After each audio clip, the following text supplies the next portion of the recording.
just be careful because we're on a hot mic. Good afternoon, good evening, Cine El Rey. How are we feeling? Okay, not too excited for politics, I guess. That's okay, that's okay. We are in for a really nice event, really nice presentation. If you don't know who I am, my name is Amani. I'm one of the co-founders of the For the People Alliance. And pretty much what we do is provide events that are for the people, experiences, civic education, getting people involved in politics in a world where people are trying to spread messages, misinformation, things that are convoluted, and they take advantage of people's lack of awareness. So today, what we have in store is we have Dr. Ada Cuellar. She's going to be having a wonderful conversation with Miss Alex G. And also, she's going to be able to hear from you guys in this town hall. We're going to be having a Q&A session after, so prepare your questions and get ready. If you don't know about Ada Cuellar right now, you're going to be able to hear about most of her policies. A lot of her focus is on healthcare. She's an ER doctor. And we are in a political emergency right now. Another thing is the wages, raising the minimum wage, erasing that economic disparity between the rich and the unwealthy people that have to deal with all these policies that have been passed without proper representation. If you want to learn more about those things, you can ask Dr. Cuellar directly after this town hall, or get ready for this wonderful conversation as I announce Miss Dr. Ada Cuellar and Alex G. come to the stage.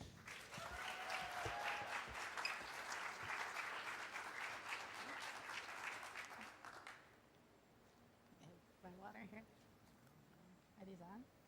Mic check, testing. Test. There you go. Mic check, test.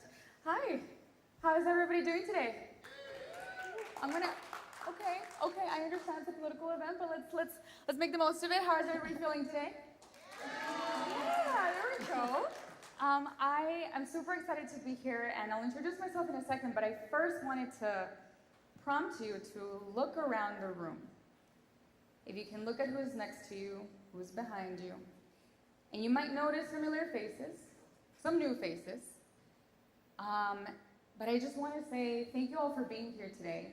Shout out you for going out of your way to being an informed voter. As you know, we have a very low percentage of voter turnout and engagement in Hidalgo County, and you guys are contributing to changing that. So snaps and claps to all of you, and I'd like to, yeah, it's a big deal.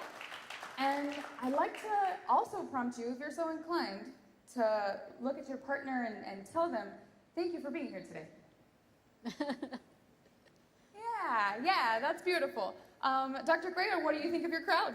I'm excited. Okay, early voting starts tomorrow. Early voting starts when?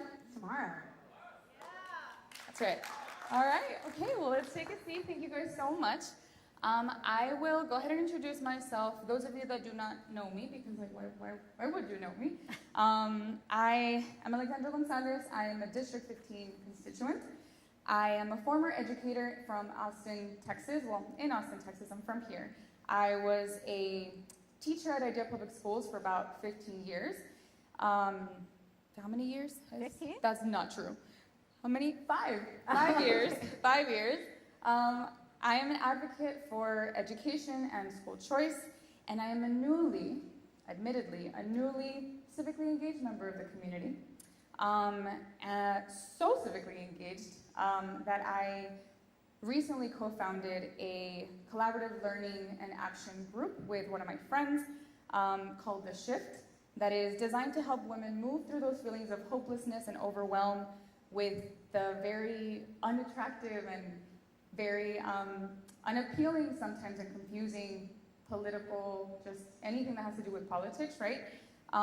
In the middle of the whole ICE raids and like really, really heavy things that we were living in about maybe 2 or 3 weeks ago, I found myself feeling what I felt many times before. I felt a lot of anxiety. I felt ridden with, just like feeling like there was nothing that I could do until one day I decided that that's not true. It's not actually true that we're truly powerless. We just forget sometimes that there are things that we can do to affect some change. And so I had this conversation with my friend, and she agreed. She said, yeah, I feel the same way. Let's do something about it. And so The Shift, you guys can find us on Instagram, The Shift RGV. We just had our first meeting, and if you're curious and you want to learn more, you can, hopefully you get involved with us.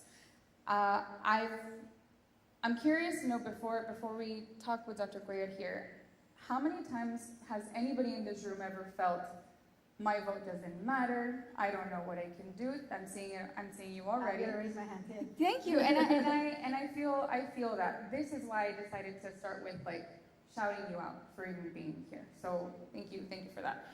I want to make it very clear to everybody that the lens that I bring here tonight is one of curiosity. I am not a policy expert. There might be questions that I ask that you might not be satisfied with. You might feel like there's other questions that you would have rather be asked, but it's a start. And the good thing about me not being the one to ask all the questions is that you get to ask the questions that you want answered directly to Dr. Cuellar. This is a conversation between both of us, but also this is a conversation between all of us in the room. I am not here to convince you of anything. We got to make that very clear. I am here as an individual, as a voter that is still forming her opinion ahead of March 3rd. So if you are also trying to make a decision, raise your hand. Are you still? Yeah. If you already know, also raise your hand. Beautiful. Let's clap it up. Clap it up for that. That's good. Wonderful. Great. Dr. Cuellar said a lot of things. I'll give you an opportunity to introduce yourself for those of us in the room that are not too familiar with you, and anybody watching. I want you to tell the story of how we met in our first conversation. You forgot about that. That's right. Okay. Are you sure? Yes. Okay. Okay. I think it says a lot about me. Yeah, I agree. Well, one thing also to know about me is that I'm very chatty. So I want to make sure that I give you the mic as much as possible. But yes, so I met Dr. Cuellar as a result of me posting a TikTok video talking about my own shortcomings, the things that I just shared right now, right? That I felt like I don't know the things and I want to do better. And she reached out to me and she's like, hey, I'd love to talk to you, get to know you. And I said, well, what better way to get to know the candidates than directly talking to them? And so we met. And I was under the impression that we were going to record a video, and she's like, oh, no, I didn't know. So we just had a regular conversation. Immediately, and I told her this, she knows this, maybe that's why she wants me to tell the story, but something really stood out. We didn't talk about policy necessarily. We talked about her experience in the campaigning and my experience with the not knowing and so many things like that. And at some point, I don't know why, I felt like giving her opinions on her job. And I felt like telling her, well, maybe you should do like this, and maybe you should think about that. And she looked at me just the way she's looking at me now. And she was like, yep, well, okay, and how do I do that? And why would I do this? And then, okay, yeah, no, that makes sense. And it was a weird feeling. So much so that I asked her, why do you do that? And she's like, what do I do what? I'm like, you haven't asked me what I do for work. You haven't asked me what my credentials are. You haven't asked me for my resume, my deliverables. You don't know how accomplished I am. Why are you just listening to me and taking into account what I have to say? And she's like, well, I've always done that. I've always been this way. And then I really took that. I mean, that among other character traits, right? Like, again, as a non-super policy person, but I'm a people person. Yeah. And we had somebody in the crowd that was in the room actually the day, I think one of the days that I met you. So it's one of the things that I couldn't help but think, I wish somebody was recording this, because I wish somebody could see what I saw. And now we have a whole bunch of people that are actually seeing what I saw, because this is what we look like in her office. Yeah. So this is actually happening. You guys are seeing it for yourself. And like I said, I don't think I'm going to have to do much. Whatever you see, this is your opinion. This is your opportunity to make your own judgments from somebody that I've already formed an opinion about. I think we talked for 3 hours. It was a long time. Yeah, I had to cancel appointments. And that was another thing. Like, she was like canceling appointments for me, and I'm like, but why? Like, who am I? Like, why are you doing that? And then through talking to other people that close to her, very similar experiences, that they were just like, yep, like, she's like that. So, so I guess I'll introduce myself a little bit. Thank you. So I'm Dr. Ada Cuellar, originally from Weslaco. Grew up low income, graduated from Weslaco High in 2000. Wanted to become a doctor just because I really wanted to help my family financially. And that's part of me being kind of a mama bear, like when you talked about how do I identify as kind of like a mama bear. So I've always wanted to take care of people. Yeah. So I wanted to take care of my family. I wanted to have a good income to make sure that I could help my family. And I knew that being a doctor would also entail helping other people. So I'd be helping a lot of people, not just my family. Yeah. So that's how I got into medicine. And I went into emergency medicine because I honestly felt like that was the real medicine. Being able to do it all. And then after I finished my training in 2009, I came back home and I helped my family. And that was my greatest accomplishment, to help my family. Yeah. And like I said, you're a people person, and I can tell, right? I think I could see that before you even gave me the list of all the things that you've done and why you did it. I also think it's funny that you say ER in particular, because it's like the urgency, right? Like you're a doer, and it's like, okay, like it's not just regular medicine, it's like emergency medicine. Right. You didn't shy away from that? Not at all. Why not? I just think that being able to do it all, being able to lead, that just works for me. Okay, wow. That was a good one. I would snap for that one. That was really good. I like that. Okay, thank you. Thank you so much for sharing. And we have a whole bunch of other questions like this, but I know you guys want to... Yeah, I'm already crying. You already started crying. I want to be mindful of everybody's time because it is the evening, obviously, right? So let me talk to you a little bit about the structure of our conversation. Today we will have a structured conversation focused on substance.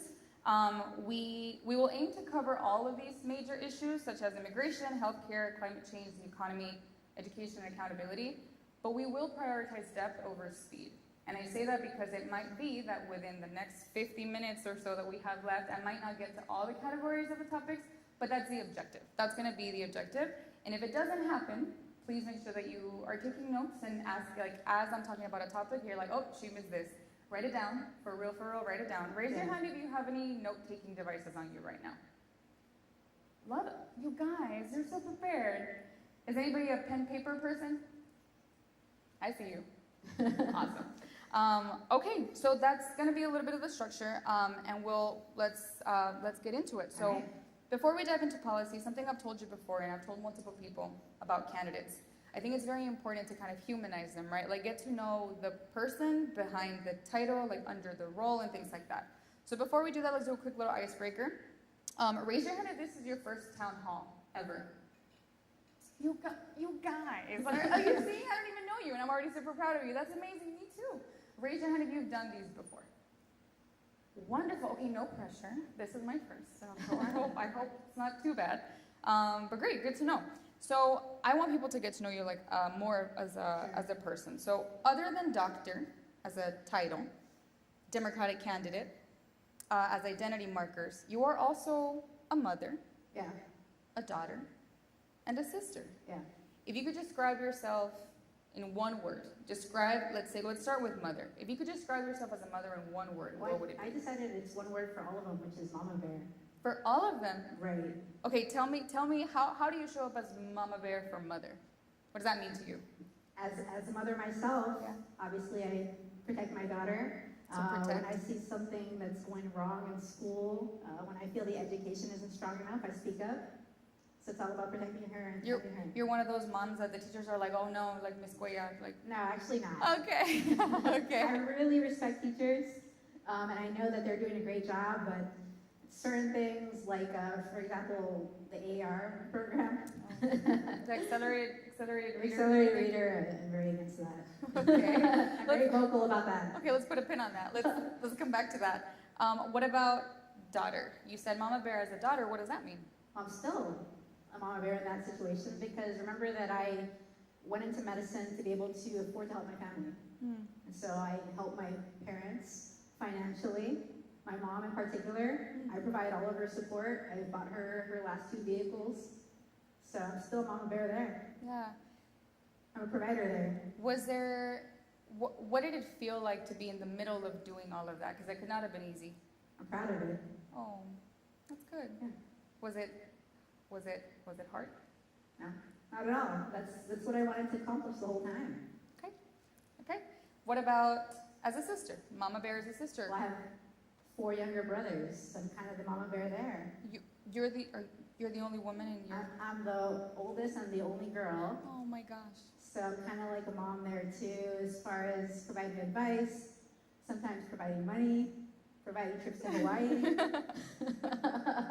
That's a lot of pressure. I can relate. I'm the oldest in my family as well. I don't know how many of you are the oldest, but it does feel like a lot of pressure sometimes. Yeah. And I only have 2. You have 4. I honestly don't feel pressured. Yeah. This is exactly what I wanted. Oh, that's good. And it makes me feel good. That's good to hear. Oh, thank you so much. Campaigns can be all-consuming, but we know there's no logical way that this is your entire life. So when you do have time outside of campaigning, what do you like?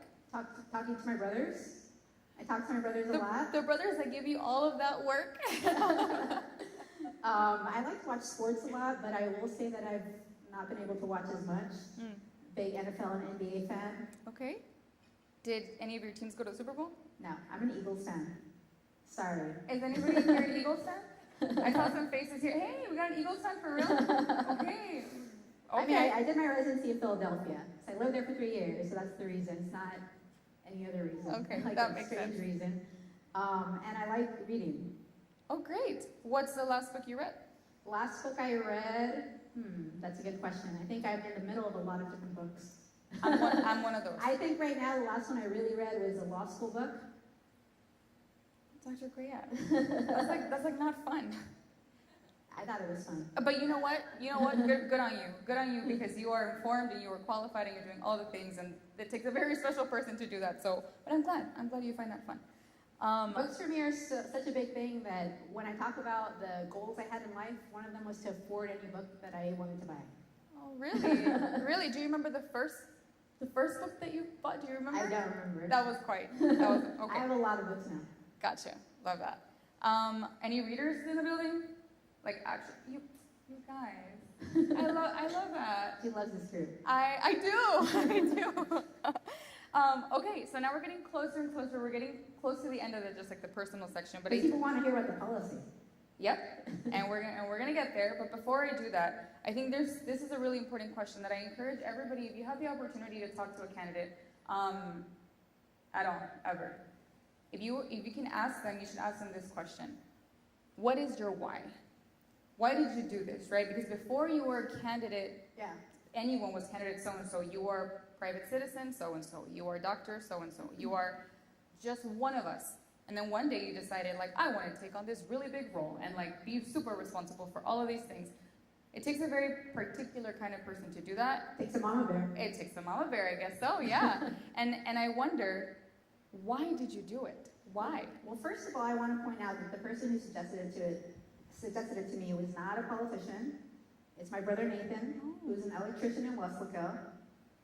So I've never had any political family, and that's the person who suggested it to me. Interesting. But my why has to do with the fact that I grew up a low-income kid. I benefited from public education, the public library. Our parents couldn't afford every book I wanted to read. So they take us to the public library and we max out on the books that we check out. I was a WIC program recipient. I got help with Pell Grants, scholarships, federal loans. And now I see that we have an administration that's taking away a lot of things and making it harder for people to get the type of education I got, to get the type of help I got.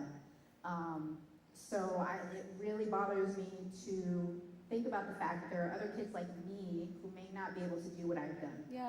Yeah, that's you mentioned that to me in a previous conversation, and it really does sound like you are open about the fact that you benefited, and all of those benefits and all of those helps got you to where you are right now. And it sounds to me like it's one of those things that it's like, I've seen changes, and the changes are not to benefit the people. Right. It's going backwards, right? And so this idea of like sharing and other people can do what I did, and I think that's wonderful, and that's very clear to me. That makes a lot of sense. So that's my biggest why. Awesome, cool. Well, thank you so much. Can we give Dr. Cuellar a round of applause? Great. Thank you. How do you feel? Great. Do you feel relaxed? Yes, I do. Me too. This is like we were in the office. Yeah. Okay, That day. good. I For feel 3 hours. good. That's good. All right, y'all, we're about to get into the nitty-gritty. We are going to do the thing. I mentioned that we are going to have a structured conversation, and there's 3 kinds of questions, 3 levels of questions that I'm going to be presenting. I might The objective is to get through all of the levels for all of the topics, but that might not happen because, again, we are mindful of everybody's time. But I'm going to walk you through them, and as you are thinking about what questions do you want to ask, do you want to structure them this way? And you definitely can, you definitely should. We're going to start by at the highest, broadest level of questioning, right? So it's like the more philosophical, federal level type of questions, because I believe that leadership begins with core beliefs and with an understanding of the federal government's role, because obviously this is a federal role, so we want to know that she knows about that. And then we're going to go down a little bit to like the state, which is closer to home, more structural level kind of questions, because policy doesn't operate in a vacuum. It moves through institutions and systems and the balance of power between federal and state government. And then lastly, this is my favorite, this is the one that I'm looking forward to hearing, is down to the most local level, which is bringing it back home to District 15 and the Valley in general. So we're going to go with start with some high level kinds of questions, then we're going to look at the state, and then we're going to go down to the Valley. Let's do some trial run. We're going to do a quick trial run. We're going to get through 2 issues with this. No. It'll be quick. So we're, again, I might not be able to get through all the sections, but here's what it might look like. So we're going to get started with the questions. In a moment of national division, when trust is low and the rhetoric is high, what does good leadership mean to you right now? And what does it require that perhaps we're not seeing enough of? There's a lot there. We can start with the first part. What does good leadership mean to you? To me, it means using your voice loudly and often, not hiding from questions, not being just concerned about how it's going to look to voters. I think you need to just speak up and say the right thing in terms of what you think is the right thing, not necessarily what the consultants are telling you or what worries you as far as what's going to lose you votes. Yeah. So I think that's a big issue. People aren't really using their voice like they should be. But also transparency, it sounds like great. Transparency obviously is super important. Okay. But also I think I don't see a lot of people that really listen to people and really learn and really evolve. And that's something that I always do. You know, even through this campaign, I've evolved. Some of my policies have been sharpened. They've been changed a little bit. I absolutely don't believe in the whole concept of flip-flopping because I think that's actually something we want, right? If I learn some new information, I should change my view. Okay. I personally agree. I don't know. I feel like that's like a divisive statement. I think some people might be like, no, like I want someone that's like super firm. And some people, like me, to me it's an indication of like continuous improvement and growth, collaboration. That's my opinion. But you guys, again, these are, as you're listening, you're forming your opinions because again, she just gave you an open pass to press her on all the things. Yeah. And I just want to point out, like in medicine, for example, would you want me to practice 50-year-old medicine? No. Right? No. So we learn things. Yeah. We listen to people. We study the issues, and we should sometimes change. Yeah. I like that. That was really good. That was a great example. Thank you for sharing. Okay, so that was an example of a question that's kind of like on the philosophical, like more of a higher level question. Now we're going to bring it down to a little bit of the state. In your opinion, how should power and responsibility be balanced between Washington and the states? Well, I think you have to work together. Obviously, I'm running for federal office, so I'm going to do everything I can at the federal level. But I have to understand that the state has a lot of power of its own. And there are certain things where I may not be able to really enact change because it's more of a state issue, but at the same time I can create the relationships, be at the table. I think being at the table is huge, you know, because as a congressperson, people are going to want me at the table, and I can then work with the state leaders, and maybe we can learn certain things that we can do that I wasn't aware of that can be done at a federal level to help the state out. Yeah. One of the concerns that I've had personally is like thinking about someone at the table, right? I think that's step one, getting to the table, but then once you're at the table, what do you do? Right. Right? And especially what do you do when you're surrounded by people that might not necessarily agree with what you're saying? Sure. So I would ask you, for example, like, if you were to get there and you found yourself in that position at the table, how could you ensure that maybe that voice that you just mentioned that is so powerful and important, how would you ensure that it's that you use it, that you keep using it? Well, I'm not scared of anything. And I'm just used to talking to people, just like I showed you that I talked to you for 3 hours without really knowing anything about you. I talk to my patients. I talk to the neurosurgeon that I don't want to talk to. You know, I do whatever needs to be done. I know how to have hard conversations and how to talk to all types of people. Yeah. So I don't see any problem with me as far as talking to people, coming to some type of understanding and not being scared. Okay, cool. Thank you so much. That was an example of like a question that has to do more with like the structural or like state level. Now let's bring it back home. Let's talk about District 15. We are unique. The Valley in general is unique. We are a border community. We face high poverty rates. And we have a really strong cultural identity that doesn't always fit national narratives.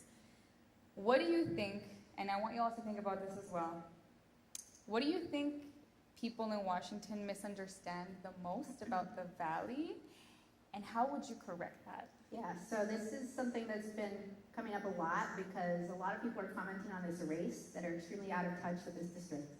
Yeah. A lot of people say things like, well, there's only one person who can flip this district. And I don't believe that's true because they don't understand this district. I think that they don't understand that there is a frustration. It's being directed in a certain way. It's been directed against Democrats recently. But we have to understand why people are frustrated. People are frustrated that they don't have affordable, accessible health care. People are frustrated that we still have an economy down here where there are a lot of low-paying jobs and not a lot of good jobs. People are frustrated because they see that education's not really getting better. They're frustrated when there are just not a lot of job options, so people have to go to the oil rigs or truck drive. So we really have to understand that people are frustrated about something, and we are not producing. We're not fixing things. We're not making things better. And they see that we have a very, in my opinion, corrupt political establishment here, and they feel like, well, nothing's going to change. Who thinks that? The people think that, or? I think the people think that, and I feel like I've seen it too. Yeah. Raise your hand if you ever felt that way before. Yeah. So that's an accurate statement. And I as somebody who I told you in my intro that it's that I'm newly engaged.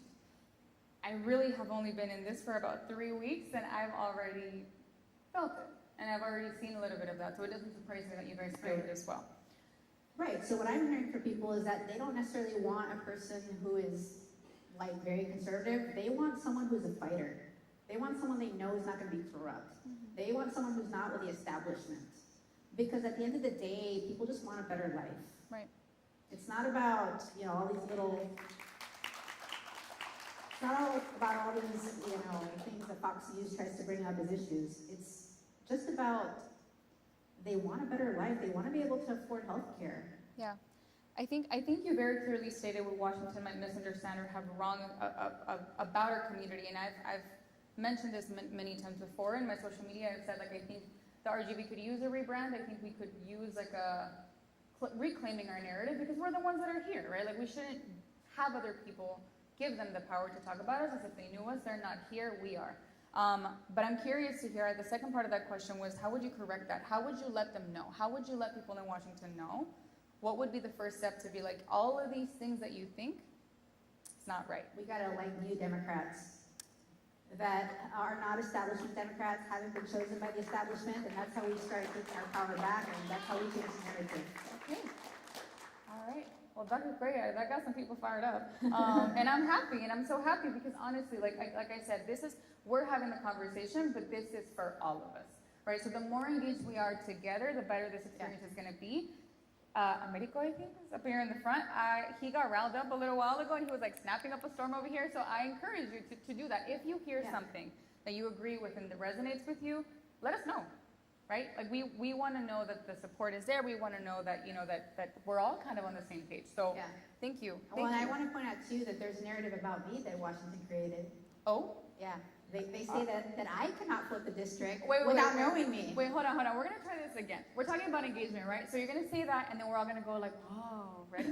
Are you ready? Okay, go. Go. So there's a narrative about me in Washington that I can't flip the district. Tell us about that. Well, I'm very frustrated by it because they don't know me. right? So how did you come up with such a narrative without knowing me, without interviewing me, just probably seeing a picture of me and seeing my name? Like, how do you know that? So I think that they're extremely out of touch when they, don't even really look into the candidates, when they think they know the district. And that's been frustrating to me because how does someone from the East Coast think that they know more than me about the district? Yeah.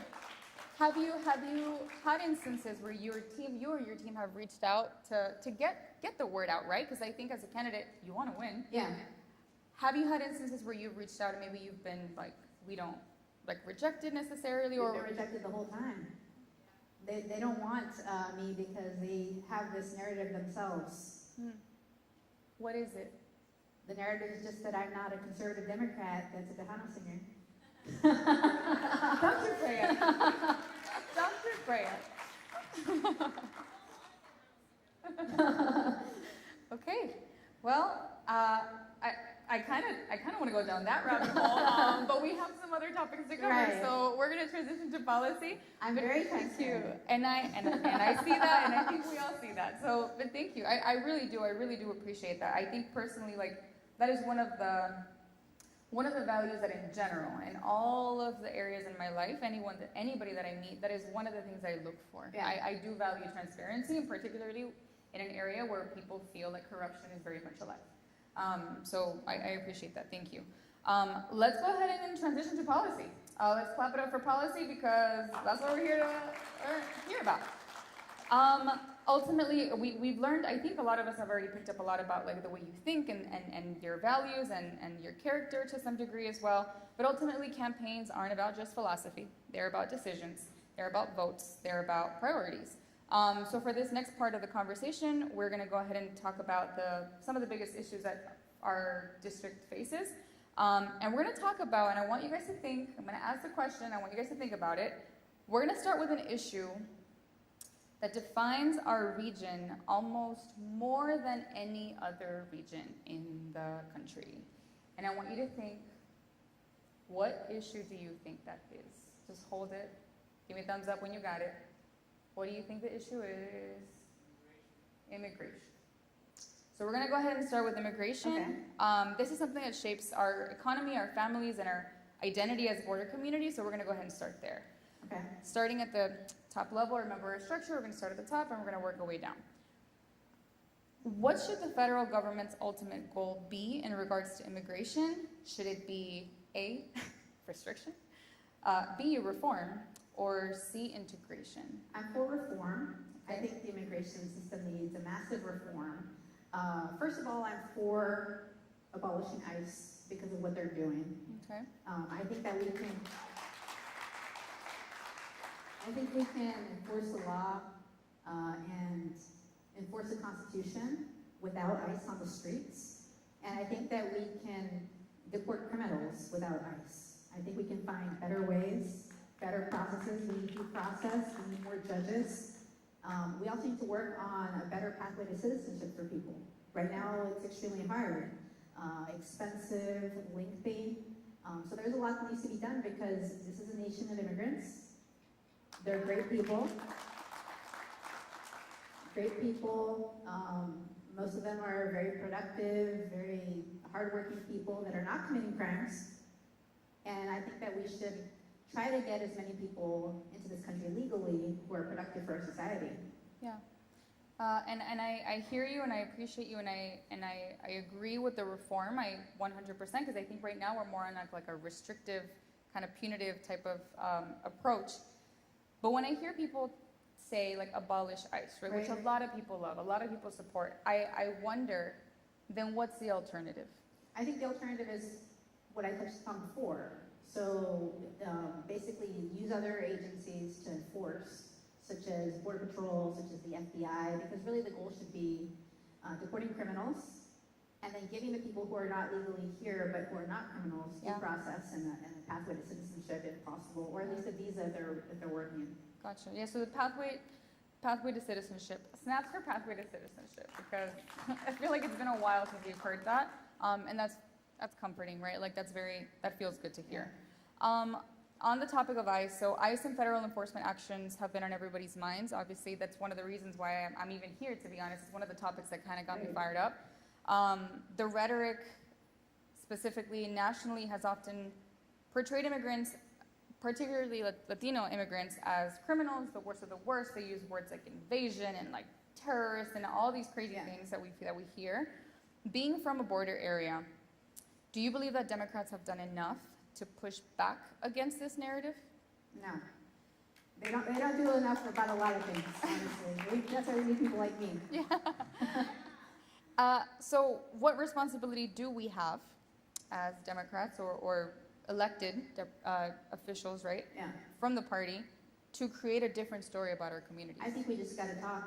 We gotta use our platform. We gotta keep speaking up and saying, look, these people, for the most part, that you're terrorizing are not criminals. And one thing that really stood out to me was when they were chasing the guy with the weed whacker. I don't know if you remember that. And it's like, what are you doing? You're chasing a man with a weed whacker who's trying to make a living, who's not a criminal. Yeah. So you have to be vocal about it. And that's what I liked about people like Jasmine Crockett, because she will speak out. Yeah. Because we do have a role within the Capitol, but there's also a role of using your platform and saying, this is wrong, this is what I believe, I don't care what the consultants tell me, I don't care what my party tells me, I'm going to speak up. Yeah. Yeah, thank you for that. And I think I had a conversation with Julio here earlier. Raise your hand, Julio. Hi. Had a conversation with him earlier about just like, and I mentioned it earlier about taking control of the narrative. And that's a really big part, right? If I can ask, you don't have to answer if you don't want to, but I feel like some of you might be really proud to answer this question. Raise your hand if you have at least one positive story about an immigrant. Raise your hand if you have two. More than 5, 10, 20, 100. Right. And a lot of the time, we don't say anything because nobody talks about the positive things. People complain, and the complainers are loud, right? So when we're talking about reclaiming the narrative, it's basically what you're talking about. It's like, we need to say the thing, right? We need to say what we see because this is the truth and we need to share it, especially if it's positive.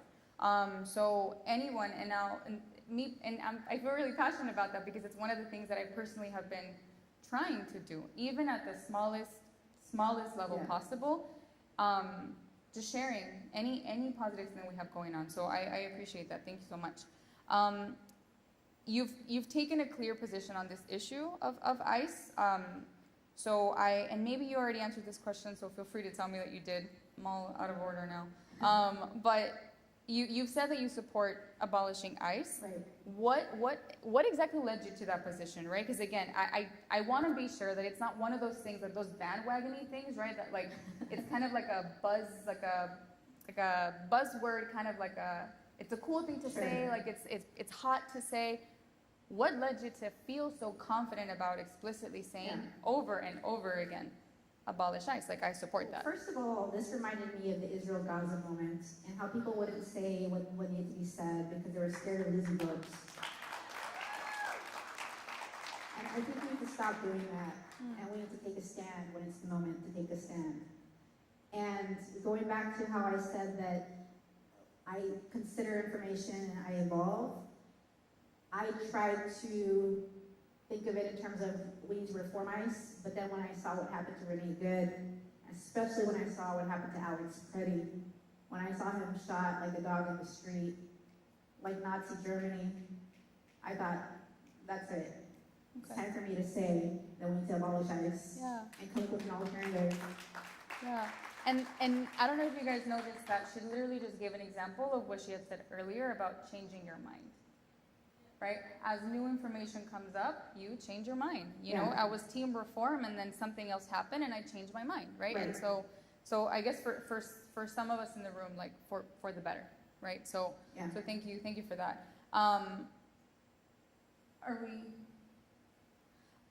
Let's clap it up for that. Thank you.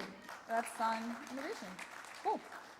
Again, so as a former teacher, guys, I'm super type A, and I'm very much about the clock, so like when I don't see it, I'm like, I don't know, like I'm freaking out. So I just want to make sure that we're on time. So we're actually going to transition to healthcare. There are other questions on here. If there is something specific to immigration that I did not ask, that you didn't hear, you need clarification for, please please, please, please don't forget it and make sure that you ask it during the Q&A. So transitioning to healthcare. We know that immigration policy doesn't exist in isolation. It affects labor, it affects schools, and perhaps most directly, healthcare in a lot of cases for a lot of people, right? As a doctor, you see firsthand how enforcement and fear can prevent families from seeking medical care. So let's pivot to healthcare. And I want to start with the big picture questions, right? The values that should drive policy. In simple terms, is healthcare a right or a commodity? Definitely a right. What role should profit play in healthcare? I think it needs to be out of healthcare. Interesting. Now I've gotten to that point. I don't see a role for profiting at all. Okay. Certainly for elective things like plastic surgery, but I just don't see that this is good for patients to profit off healthcare. I think everything needs to be nonprofit. Got you. Thank you. Do you have a particular instance or a particular moment? And I know, and it's hard to ask these on the spot, right? Because you've seen so many things. Yeah. But if you can think of a particular story that you're like, okay, no, like this, I'm so overseeing cases like this. Yeah. This is what led me to leave. There's a lot of stories. Yeah. And I think what stands out the most is I've had multiple people tell me they'd rather die than have the bill. And at that point, what are we doing? Yeah. What are we doing with this for-profit system? Yeah. Yeah, and it's only getting worse, it sounds like. Right. Yeah. Right now, people who are insured are saying, well, I can't afford it because they have such a high deductible. You know, I have a $9,000 deductible, so I really don't have any coverage for this ER visit. Yeah. Yeah. It's unfortunate because we are like the best of all time, right? That's unfortunate. It doesn't feel right. There's like some weird cognitive dissonance with that. Right. But yeah, so I appreciate you. Yeah, thank you. Texas has not expanded Medicaid. How has that decision affected working families? Well, we still have a big issue with access to care, especially in Valley, because there's a lot of poverty. There's a lot of people who can't afford health care. So anything that's going to decrease the ability to be insured is going to show up as people who come to the ER because they can't find care anywhere else or affordable care anywhere else, or because they've waited so long that now they're in a really bad situation because they delayed care. Yeah. And then at the end of the day, that creates longer wait times, more resource usage, and that affects the whole healthcare system. And some people don't really understand that it's not just about the people who need help, it's about everyone, because when the system is strained, it's going to affect the person with the most money in the world who has to go to that same ER and has to have a long wait for the ER doc, and then there are not enough nurses, and then there are not enough beds. It's really important to understand how we're all connected. Yeah, and this is just out of curiosity because I don't know, and I've never actually thought about this, but I'm thinking about it now. What would it look like in practice? Because if it's already tight, if it's already we already see long wait times with kind of a deterrent, which is cost. What would it look like if we then had no cost? What do you think hospitals would look like? Do you think it would actually improve? Would it be about the same? Like, what do you think it would look like? You mean like if we had universal health care? Sure. Yeah. Well, first of all, I think that things are so rotten that we have to build a foundation to get there. I think that if we went to no-cost care right now, we wouldn't be ready for it. Okay. We need to form the foundation to get to Medicare for all, and that's going to take a lot of work. I think right now we should give the option to people to buy into Medicare. Some people, like the ACA, may qualify for something that's no cost or low cost, like $6 a month. But I think that that's where we need to go to get towards single payer, let people buy into Medicare. And we need to start building up the foundation in other ways too. We need more doctors, we need more nurses, we need more hospitals, more ER beds, more clinics. And one thing I talk about a lot is specifically here in Hidalgo, we need a county hospital. And we also need to build up our medical school or have a second medical school because we need a lot more medical school seats. Like, we should be able to have 200 in each year. And we need to get off the insurance companies as much as we can. We need to get rid of the middlemen as much as we can. We need to get private equity out. There's a lot that needs to be done before we can really get there. She has like a long list. It just keeps going and going. Yeah, like like- all the ideas, like all the plans. But you said something that I really appreciate, and I guess I'm glad I asked because a lot of the time, candidates will say something, right, like this big, super flashy promise, and it sounds great, and then we all get super disappointed when it doesn't happen. Right. And I think you just said something very important. It's like, if we made this switch now, it wouldn't work. That's what I believe, right? Based on all my experience and really knowing the healthcare system, I really think we need to build this foundation that Yeah. I'm talking about. And then I also forgot that I also, in my plan, want teachers to be able to innovate and to be able to incorporate a lot more health education and physical education, because I think that that's a big part of it too. Yeah. If in K through 12 we really taught nutrition, cooking, and real physical education, Yeah. that would also make a big difference long term. In our communities especially as well, Right. right? Yeah. Yeah. Also, can we just like take a second? Raise your hand if you know a teacher, just like in your life. Can we just like clap it up and snap it up for teachers, because I'm so serious. I'm a former teacher, so I also soft spot for that. It's such a big deal, and teachers are so powerful, and there's so many things that they can do to really change the world, like actually, and like sometimes it's a thankless job. But they're not allowed to. That's Because right. right now they're having to teach them the test. Yeah. Let's talk about that. Actually, let's put a pin on that. We'll come back to that. But yes, so thank you. You touched a little bit on the RGV and what we see down here. Over 27% of people in Hidalgo County lack health insurance, higher than Texas and a lot of national averages. What trends are you seeing in the Valley that policymakers are ignoring? Well, I touched on it before, which is the fact that I'm seeing the insured really act like the uninsured already. You know, yeah, with the high yeah. deductibles, they can't afford the care because they haven't met the deductible yet, which is $9,000 or something insane. Yeah. But in general, we just have a lack of access to insurance. And as a result, what we see is people who are extremely sick, people who delay care, who avoid care, people who could have had their diabetes controlled, but they never had it controlled, so they end up in the ER for the first time, needing a toe amputated, or a foot amputated, or something like that. Or maybe they show up needing to be on dialysis because their kidneys have gone into failure. That's the story of my grandpa, actually. So that's very close to home. Yeah. Yeah. Yeah, so the level of sickness here is insane. Yeah. Compared to what I saw in Austin and Philadelphia. Yeah.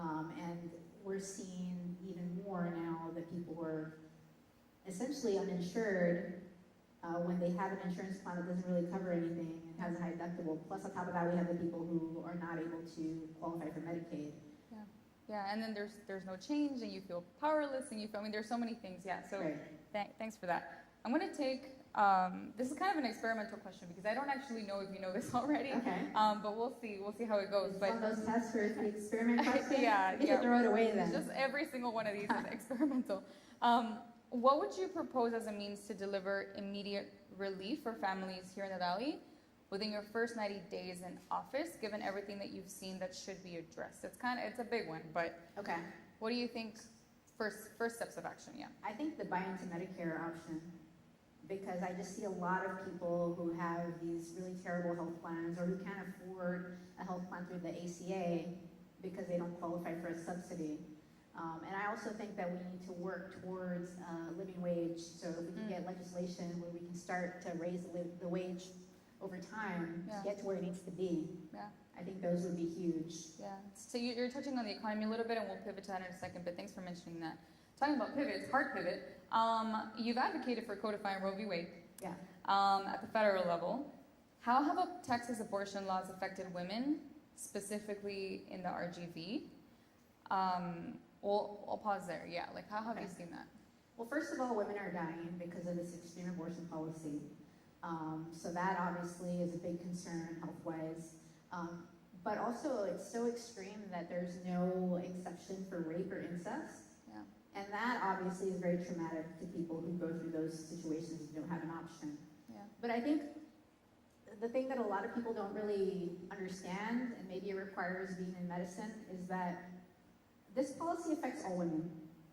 Because people, OBGYNs, do not want to practice in Texas with such an extreme abortion policy, and the potential to possibly go to jail if they do something incorrectly. So we're losing OBGYNs, we're losing good OBGYNs, and so that ends up affecting every woman. You know, even if you're 60 years old and you're looking for a hysterectomy that you need. Oh, yeah, because OBGYNs don't just perform abortion. Exactly. Yeah. So I think that's something that people don't really understand. And that's why when I talk about the issue, I talk about it as women's health care because of the fact that we're losing doctors, we're losing good doctors, especially in an area like the RGV where it's hard to retain doctors. That's a big issue. Yeah. And we need good doctors, good OBGYNs to provide good care to all women. Like I said, hysterectomies, treatment for cervical cancer, or any other concerns that are not even related to pregnancy. Yeah, I think it's easy. It's taken me a while to see like how all of these issues do intersect, and one leads to another, to another, to another. Like these topics don't exist in isolation. Right. And I feel like a lot of your answers kind of show that. And well, that's one thing I'm really good at. Yeah. At connecting things. Yeah. I'm not sure why. That's good. That's good. That's super helpful. But it also feels like the task is so big. Right. But it's good to have clarity, right? So you know, like, here's my step 1, here's my step 2. So that's super helpful. Again, in the state that we are in, this is one of like the hot topics, right? And it's a very divisive issue. The likelihood of you being in a room with somebody that disagrees with you, Sure. particularly in the topic of abortion, is very high. Sure. How would you respond to opposition with this topic, with somebody that highly, just like you definitively are one way, Yeah. someone that is definitively the other way? I think a lot of times I bring it back to medicine. And I think I would really focus on the women's healthcare piece. Like I was talking about how it ends up affecting the OBGYN doctor staffing, and how that ends up affecting a woman who is trying to get a hysterectomy, for example. And I also think it's important for people to realize that, you know, not having an exception for rape or incest, like, how is that morally right? It's just inhumane, it feels like it. Yeah. So I have no problem with looking at someone in the face and saying, "Are you okay with that?"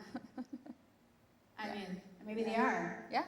But I would like them to really tell me straight in my eyes, like, I'm okay with that. Yeah. Yeah. Well, thank you so much. Can we get a snap and clap for this one? Thank you so much. That was on the topic of healthcare. You touched on it briefly, so it's a perfect transition to the economy. We know that access to healthcare isn't just a healthcare issue. You just touched on it. So we're going to go ahead and pivot to the economy and explore the policies that shape jobs and wages, which you mentioned a second ago, and the opportunity that we have here in Texas and specifically in the RGV. At the broadest level, people are anxious about rising costs, economic uncertainty, and the growing gap between the very wealthy and everybody else. Right. Do you believe that wealth inequality is a policy failure? And if so, what does that imply for federal priorities? I think it is a policy failure because the people who get the tax breaks tend to be the wealthier. So I do think that we need to be stronger on this and say, look, you need to pay your fair share. We should never raise taxes on the working class. We should raise taxes on the billionaires. Okay. How do you see Texas tax policies affect working families, and what would you advocate for on behalf of constituents to address that? Yeah. So this is complicated because obviously the state is a no-state income tax state, and also people are complaining about property taxes that have been rising. So people are feeling the crunch, especially with inflation. Property taxes are rising, and obviously the budget is not great when people have a high property tax bill. But this goes back to my values. So as far as what's going to happen with taxes in the state, I think we always need to go back to the values of taxing the wealthy and not raise taxes on the working class. So that's what we need to do. And I would have to, interact with state legislators to see what I can do federally, or maybe it's a situation where I just sit at the table and advocate. But ultimately, it's about taxing the wealthy, making sure the working class don't have to pay more. Because that's how it needs to be. It definitely feels like one of those big issues, right? People have been saying, one of those like hot topics, right? Just like people will say. So I'd be curious too, I mean, to find out, it seems like one of those relationship builder kinds of issues that where it's going to be necessary to have those critical conversations. Right. But thanks for that. What responsibility does the state have in attracting industries versus protecting local workers? I think that both state and federal have a role in attracting industries. And what was the second part?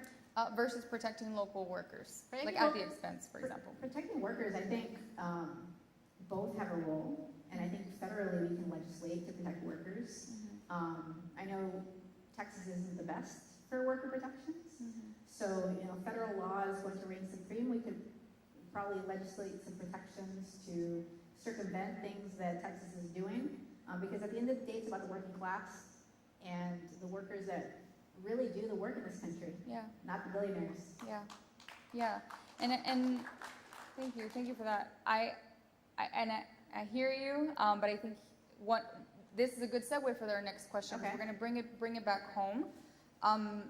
There's been a lot of conversation of like attracting diverse economy, right? Diversifying the economy. Like we want to bring. I mean, like Tesla's amazing for some people, right? We're getting these comments of people that just want more bigger companies, bigger corporations. Yeah. Like we gotta attract like the business, Right. with the intention of helping the people, right? Sure. But in practice, that might not always happen. Right. And so I'm curious, like thinking about industries, right? Yeah. And if you could diversify, what would you say? What kinds of industries should we prioritize bringing to the valley? Well, I'm thinking about SpaceX and data centers. Those are not the industries I really want to prioritize. Yeah. Why not? Well, SpaceX is bad for our environment and really has not brought a lot of high-paying jobs for locals, as was promised. Yeah. They're getting a lot of people from out of the area. But like I said, the big thing is the environmental impact. And then data centers, they're not going to bring a lot of high-paying jobs either, and they're going to take a lot of electricity and a lot of water. Yeah. And we're running out of water, so... Yeah, that you're just like really good at segueing like other topics. We'll get there. But thank you for that. Super last question on the economy. And again, if there are some questions that you're like, well, that was not a good one, think of the one that you'd like to ask because we really want to hear from you. What does a living wage look like specifically in District 15? So first of all, we need to build up to a living wage because it has to be phased in so that businesses can adjust. But ultimately, I think it needs to be at least $20 to $22 an hour. Wow. And honestly, that might not even be enough because some people have shown me research that needs to be higher.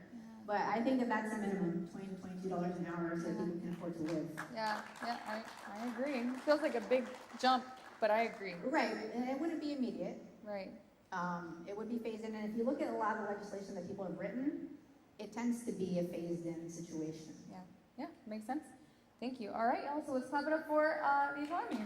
Clap it up for the economy. Clap it up for Dr. Cuellar talking about the economy. We're going to transition to education, which obviously means a lot to me as a former educator. We talked about. And it means a lot to me too. Yeah, that's true. You are a forever student. Not Seems like anymore. it. Well, I still have to study for the bar, so. But continuous improvement is one of those things that you really care For about, sure. and I feel like you're like a student of life, That's so true. to speak. We talked about income, we talked about jobs, we talked about living wage in District 15, but long-term economic mobility doesn't always start, doesn't begin in the workplace. It oftentimes starts in the classroom. So let's go ahead and turn to education. So is public education primarily a local responsibility, or does the federal government have a duty to ensure equal opportunity nationwide? I think the federal government does have a role. I think that they need to fund properly because we need to pay teachers. We need to give students the best possible situation. They need to have a low or a small class size. They need to have a situation where accountability is measured in a different way, not with these tests like the STAR test. And I know that this testing thing started around the George W. Bush administration. Yeah. And we really haven't improved it. We really need to find a different way to make sure that schools are doing a good job because the teaching to the test has really created a big problem. Yeah, lots of limitations to that for sure. There are a lot of limitations. Kids are not reading as much as they used to. They're reading passages instead of full books. They're not developing the critical thinking skills, the writing skills that they were developing before. And particularly for people who are highly dependent on a good public education, like people in this district, as a result of not getting the best education, it's harder to get into college, hard to do well in college, hard to get to med school, hard to get to law school. Yeah. And, you know, that's a big issue because we have a lot of people who are very smart, Yeah. very talented, but they're not able to fulfill their potential. Yeah. Because there are other priorities like surviving, like just Right. literally helping their family, contributing to. Well, there's that, but it's the fact that if you don't get a great public education, it's just a lot harder Yeah. to get the grades you need to get the test scores you need to get.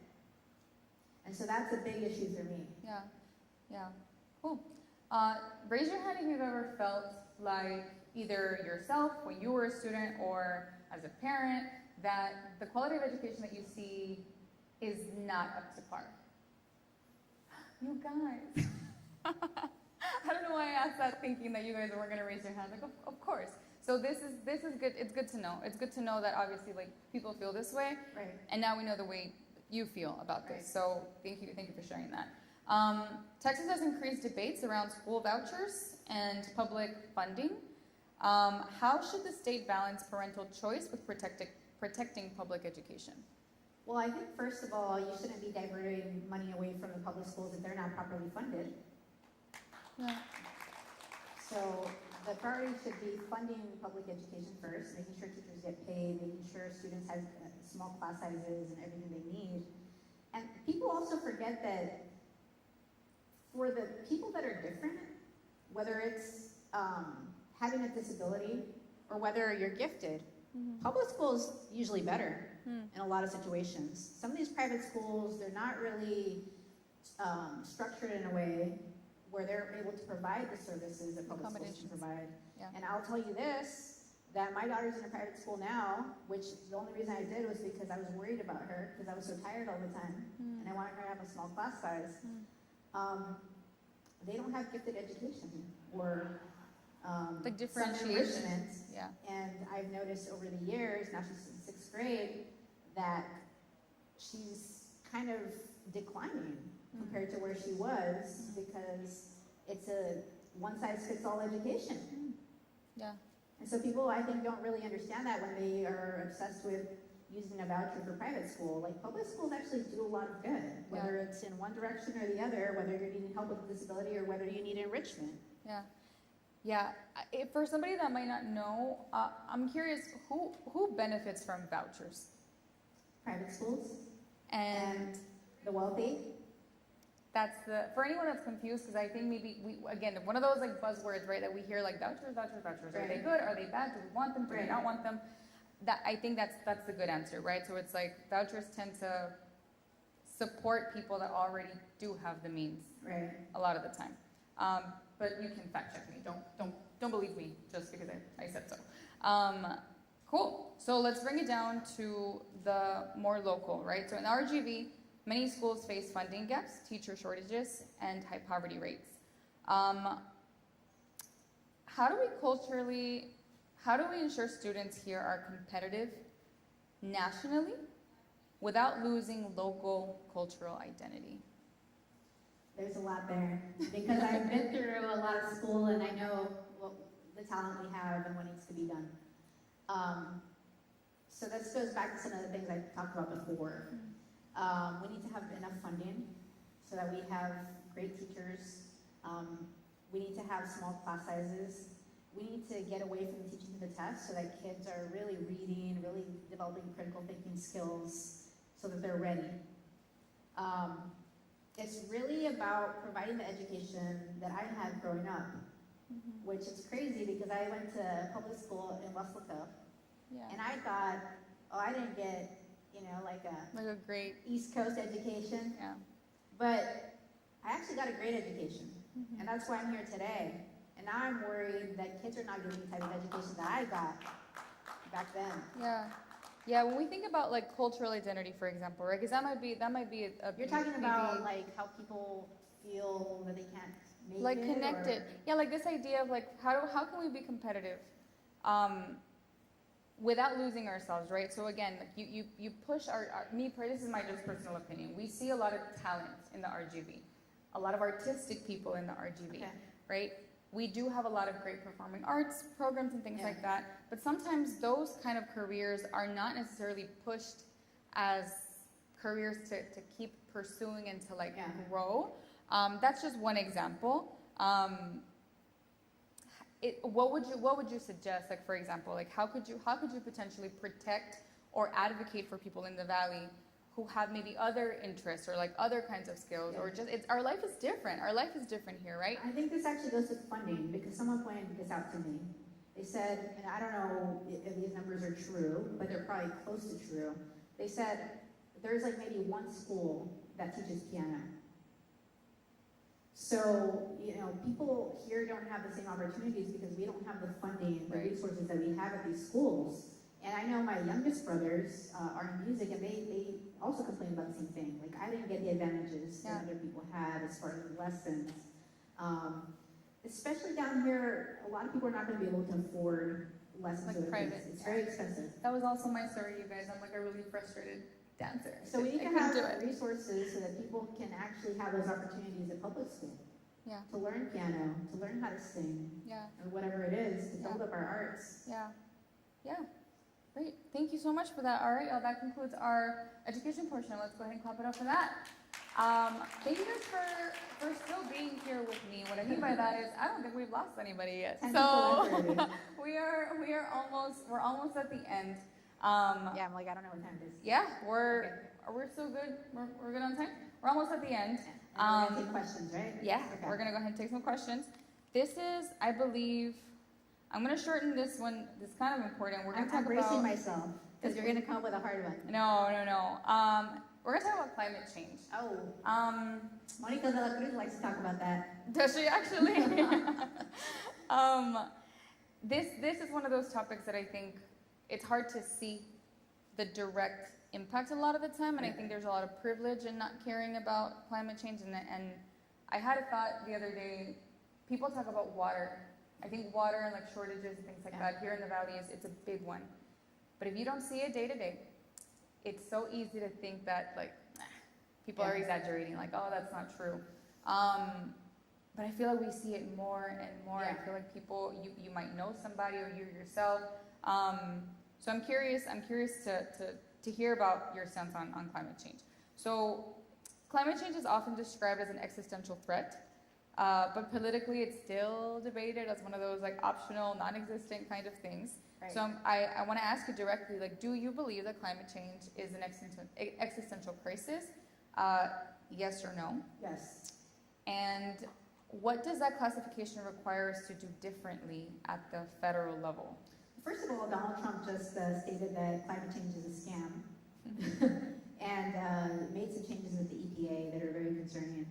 And we have an administration and a party and the Republicans that are just ignoring the science just because they want to prioritize the oil and gas industry.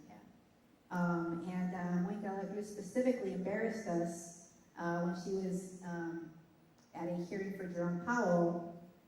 Jerome Powell, who leads the Federal Reserve, she went to a climate change thing with him. It's like, why are you talking to Jerome Powell about climate change? That's how politicized they made this. And it's just ridiculous because, I'm a scientist. I'm someone that thinks logically. And it's obvious that we're having a change in the climate. And putting our heads in the sand is not the way to do it. It makes no sense. We can see it.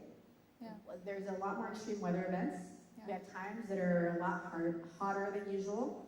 And I see it even in medicine. We're talking about how heat stress is causing problems with people, how it actually can lead to dementia and other illnesses. So it is absolutely a threat, and we need to get people in there in office who actually don't politicize things like this, who are smart, who have the scientific knowledge, and are willing to stand up. Yeah. Like who? Like me. That's right. Cool. You mentioned it yourself, right? Like I think in the Valley in particular, we've experienced higher temperatures, we've experienced increased water stress, extreme heat. If you were sworn in tomorrow, for example, what specific resilience projects should begin immediately in District 15? Well, I think my first step would actually be to legislate protections, because right now the Trump administration is doing things like controlling the EPA and reversing rules and things like that, but we can take back our power as Congress, and we can legislate protections to make sure that we protect against climate change as much as possible. Yeah. So that's what I would do. Yeah. Cool. Thank you so much. We're gonna clap it up for this one.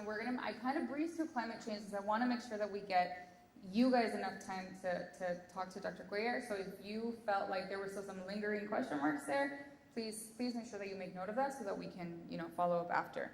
But now we're closer to the end, and shout out all of y'all for being here with us, because this is a lot. We've been saying a lot of things, Yeah. so thank you guys for sticking around. But this is the part that I'm most excited about, because we talked about earlier today that one of the things that I really care about is character.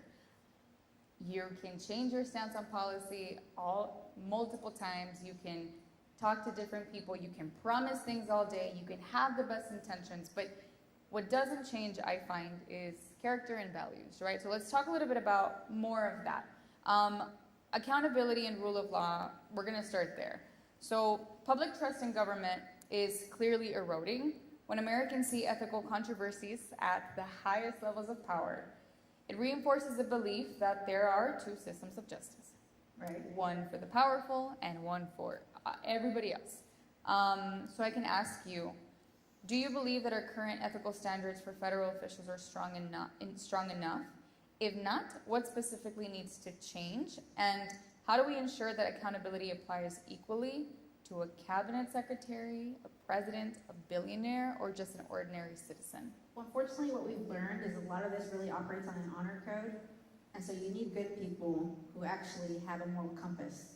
Because if they don't, they try to skirt around all these things. Yeah. So I think that's one thing. But I have no control over that. Right? So I think, as far as the things that can be controlled, Yeah. is that, for example, congressional people should not be stock trading. I think we need to ban stock trading.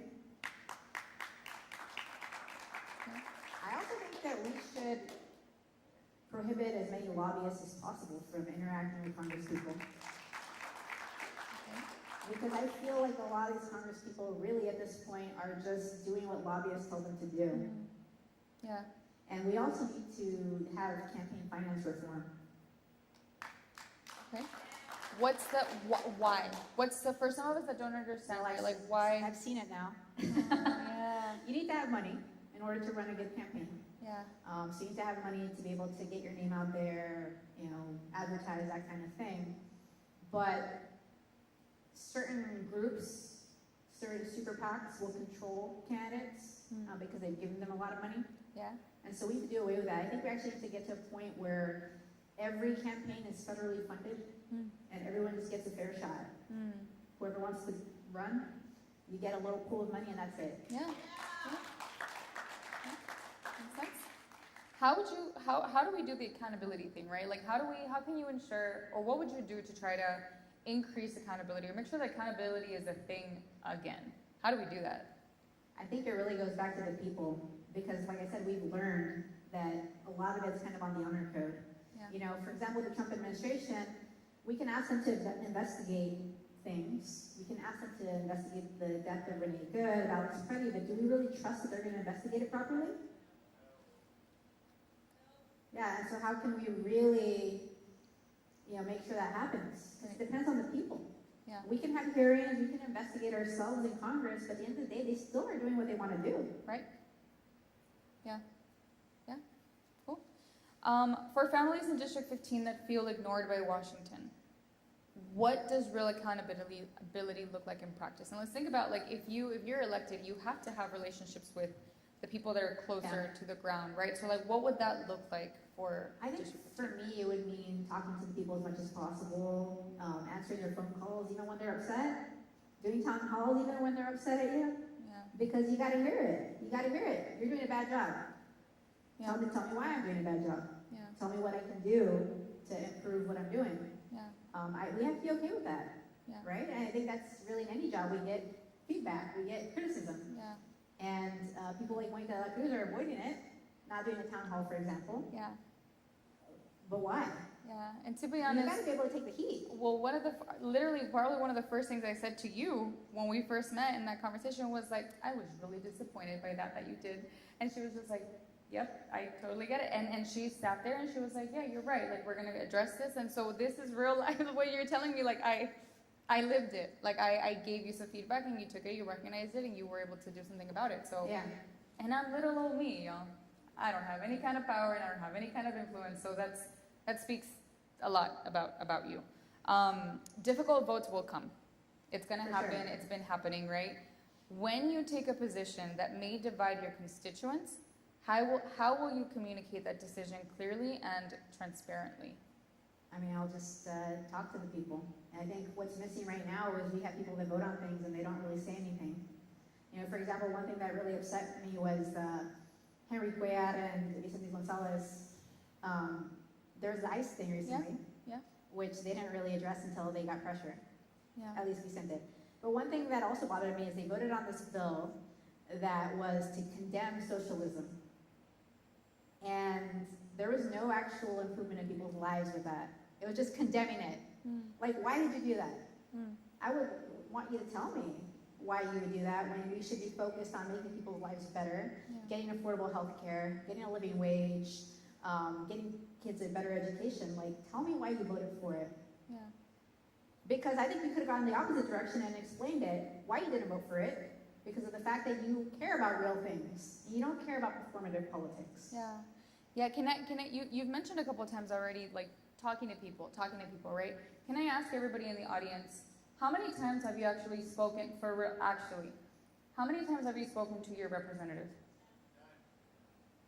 Raise your hand if you've never spoken to your representative. Raise your hand if you have. It's more than I thought it would be. Yeah. Which is not a lot. Right. But the reason why I bring it up is because I think a lot of the time, so in my experience in my job, I actually interacted with Monica de la Cruz. I don't know if I've ever told you this. Yeah. Ted Cruz as well. And it only takes the first one. It only takes, oftentimes when you see your representative, you see them on screen, you see them on TV, they feel so big. They feel so far away. They feel like they're so grand, like they're different than you. And then you meet one, and then you have a conversation with them, and you see them right in front of you, and you're like, huh, you're just a person. Right. That's so weird. That happened to me with Jasmine Crockett. Yeah. I wasn't nervous at all. Yeah. And the reason why I bring this up is because you have a candidate, and again, accountability is everything. We're talking about it right now, right? We have a lot of eyes here. We have a lot of people that are trying to see if they trust you. Sure. It's not, when we hear candidates say, the people will talk to me, I will talk to the people, you all have a role as well. We have a role as well, and sometimes we forget. We forget that it is your job, and it is your duty, and it is your responsibility to go find her, reach out to her through the ways that they provide and say, that was not good. Why did you do that? Like the same things that you're talking about that you would do to your colleagues, right? There's different levels of advocacy. There's different levels of accountability. It doesn't always start up here. It starts down here with us. And it's easy to say, we'll talk to the people. What are some examples, for example? And if anything at all, try to remember this piece. What are some mechanisms that people, your potential future constituents, right? What are some ways that they could actually have contact with you? Well, I'm already very accessible. How? And so when people reach out to me, I answer their calls. Yeah. I've given my phone number out a lot. And sometimes I just call people just out of the blue, like, hey, just want to tell you about my campaign. Obviously that would change, in Congress. Right. Hey, I want to tell you about what's going on in Congress. But I think that I'm just very accessible, Yeah. almost to a fault. But I'm very good about giving out my cell phone number, about taking calls, about answering texts. Social and just media? Reaching out. Yeah, social media, we have a good social media setup, but I don't really answer those all myself. Yeah, thanks for that. That's good to know. That's good Some to of know. them are me, a lot of them are not me. Yeah, I think just remember, right? Like I think these are some things that we just don't know that we can do it.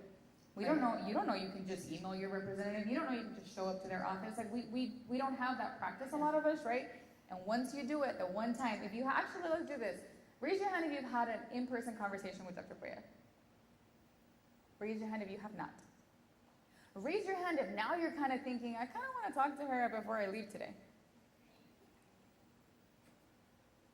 Good. I hope so. I hope so because this is what she's trying to say that she can do, right? And these are the perfect opportunities to try But to do I that. also want to point out that you kind of made it seem like it should be on the people. I think it actually needs to be on us as well. It's both. It's bi-directional. Right. Also, like when I went up to DC, I noticed that it was very hard to actually meet with a congressperson. You would meet with their staffers. That's right. It was rare that you actually met with a congressperson. What we want to do is we want to get rid of that. We want to have all our meetings with the people, Yeah. directly with me. Yeah. And I don't want to be wasting my slots on lobbyists. I want to spend all my slots on the people. Yeah. Yeah. Cool. Well, friends, that concludes our policy portion. Thank you all so much. There's one last section. How are we doing on? I think we should let people ask questions. Yeah. Because they want to go home already. To Yeah. early vote for me tomorrow. Yeah. There we go. There we go. All right, friends. All right. Well, I'm going to go ahead and say goodbye because we're now going to transition to the Q&A section. Dr. Cuellar, thank you so much. All right. Appreciate you. And now I'm going to pass it over to Amani for some Q&A. He's back there. I'm going to pass you the mic.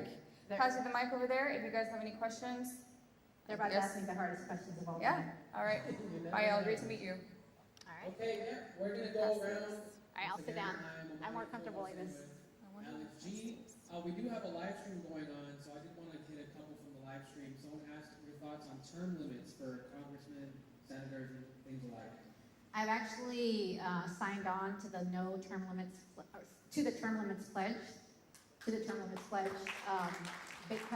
obviously what we're seeing is a lot of people are spineless because all they want to do is stay in office. So I think it would be reasonable to consider a total of 10 years for the House, total of 12 years for the Senate. We also need Supreme Court term limits.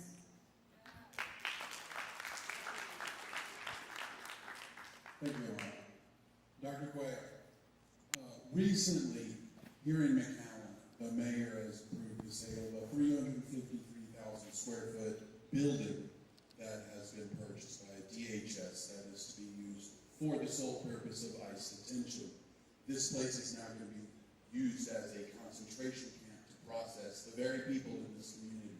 Can you tell me, how does that affect you personally, and what will you do to help us change or stop the sale?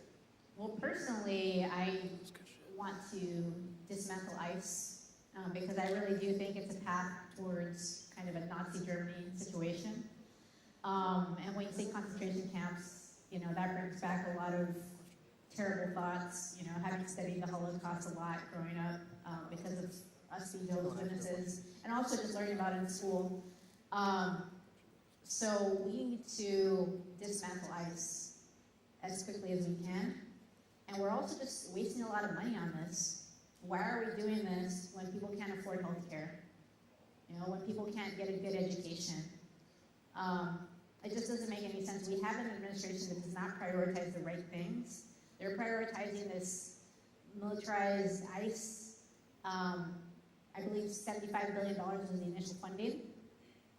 $80 billion is the initial funding. That's ridiculous, and we could have spent that money on people's health care. The people who tell me that they'd rather die than have a bill, I think those people are far more important than whatever they're trying to do there with ICE.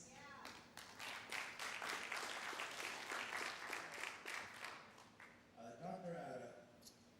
A lot of questions have risen up recently regarding the state of our constitutional republic. So my question to you is, all things being in your favor, if you could pass a constitutional amendment, what would that look like? There's a lot there. Let me think about this, because I actually had thought about this recently.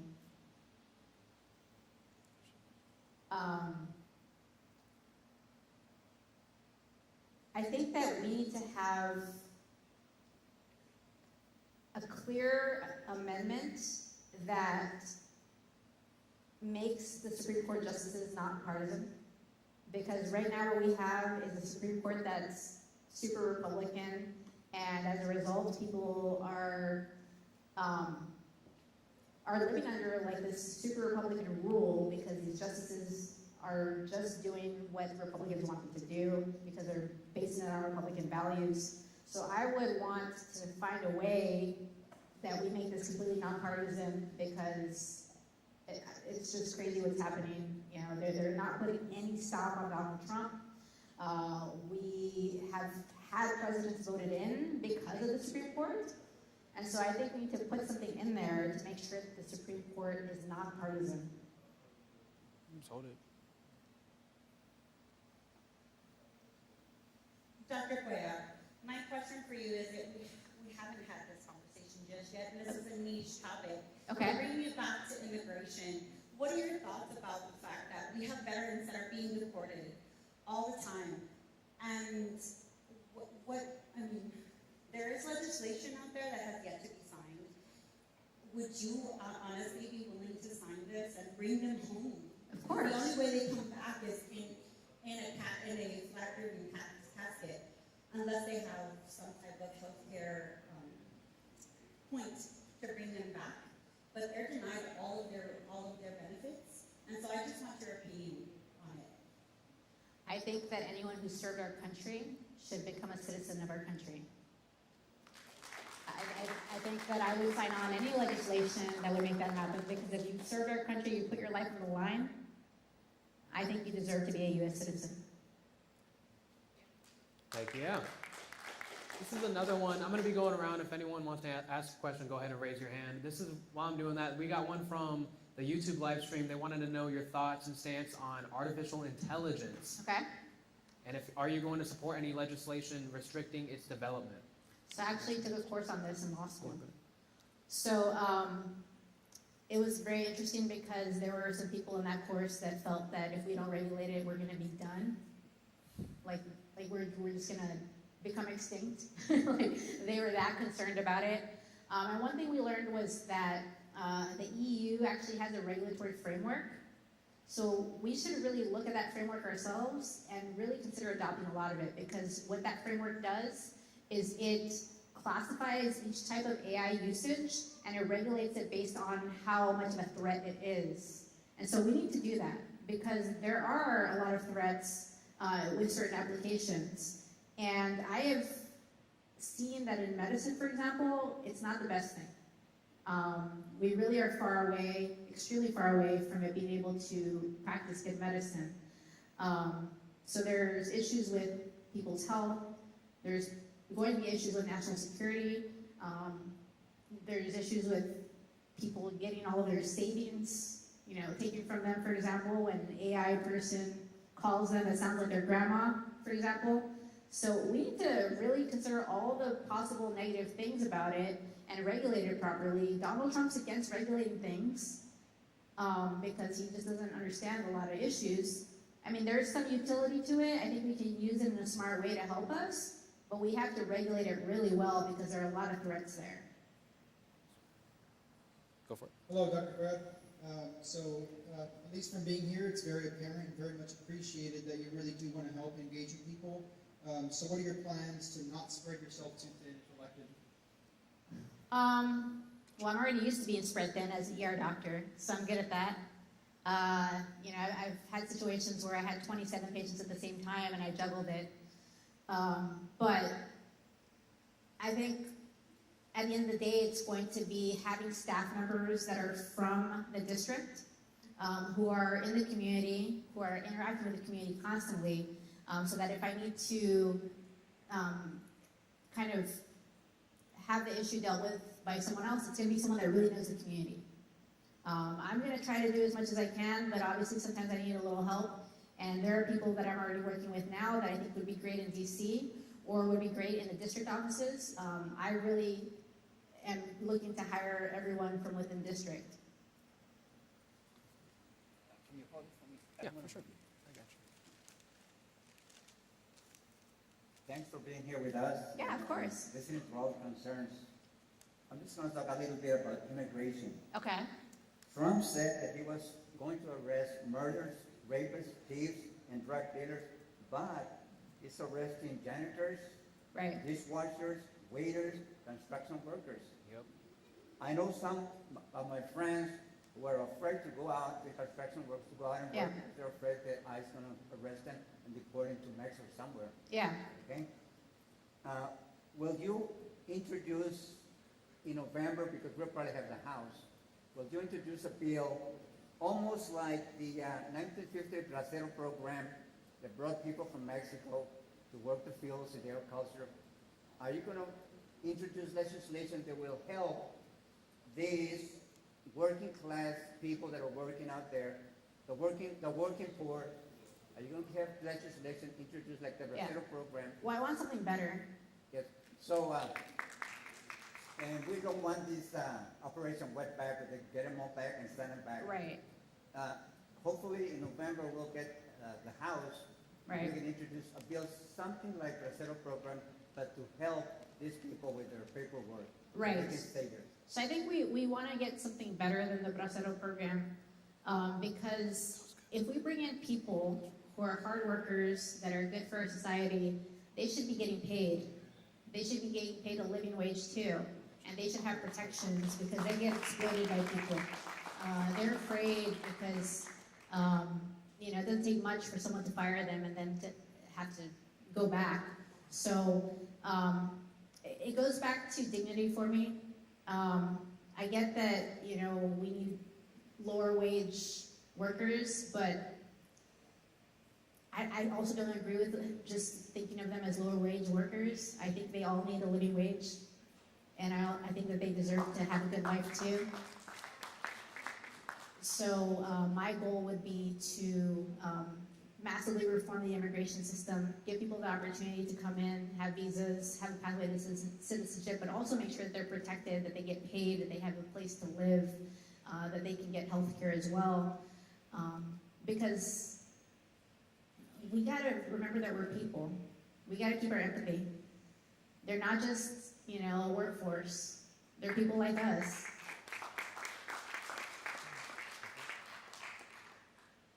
Hi there, Dr. Cuellar. My question's about the Epstein files. Okay. I was waiting for you. Given the Epstein files showed clear ties between Jeffrey Epstein and the highest echelons of the world and Israeli intelligence, and given the compromise Epstein seemingly had on many politicians, including the presidents, both Republican and Democrat, how concerned are you about the state of American sovereignty? I'm very concerned about it right now, especially with the Trump administration and all those people that we saw in the files. People that we're surprised about. What were you saying? Clinton, Obama too. Obama was in there too? Yeah, I hadn't seen that yet. they're implicated. His administration. I mean, they covered it up too a little bit, right? Okay. Well, I'd have to look into that, but I think that any time that you do things like that, you put our national security at risk. And that's why we need people in office who play by the rules, who have a moral compass, and aren't going to be doing things like going to Epstein Island.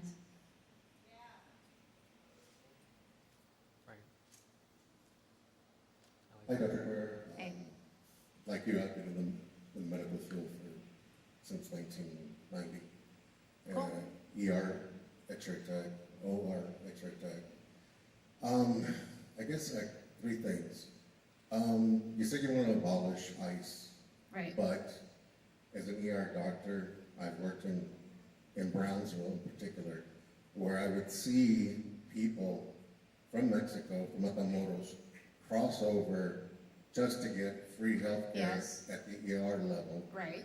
which I'm a humanitarian. I don't want to turn anybody away that needs help. but they would come over consecutively, even though the ER doctor, the ER staff, hey, listen, we can patch you up, but you need to go see a specialist. They don't have the money, they don't have the resources, and they end up coming back to the emergency room, rinse and repeat over and over. If we abolish ICE, fine. Like, I have 3 questions, 3 points I want to make. How are we going to enforce that we are not being taken advantage of, that our ERs are not being overflooded, and those of us that pay our taxes, Right.